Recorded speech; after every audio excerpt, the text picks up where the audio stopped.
par le Figaro.fr avec AFP mis à jour le 14 112 017 à 1225 publié le 14 112 017 à 06 23 photos liées à rhume, toux, mal de gorge, grippe et troubles intestinaux dans les médicaments disponibles sans ordonnance, près d'1 sur 2 est à proscrire, selon le magazine 60 millions de consommateurs qui dévoile ce mardi une liste noire de produits parmi ceux les plus vendus.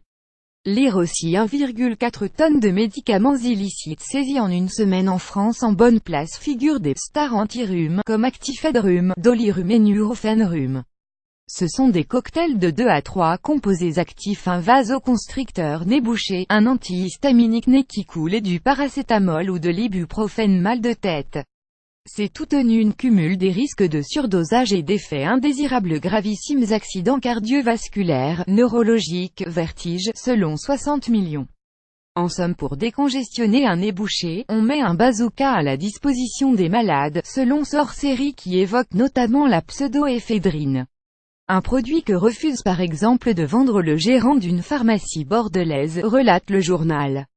Cette substance expose à des risques d'accidents cardiovasculaires et des AVC, observe le professeur Giroux qui qualifie ces médicaments à proscrire de « dangereux ».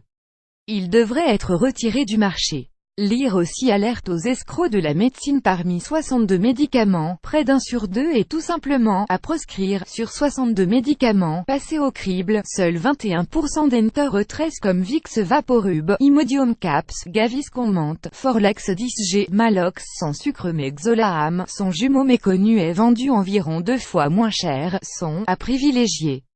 Ils ont un rapport bénéfice et risque favorable, indique le magazine dans un hors-série consacré aux médicaments sans ordonnance.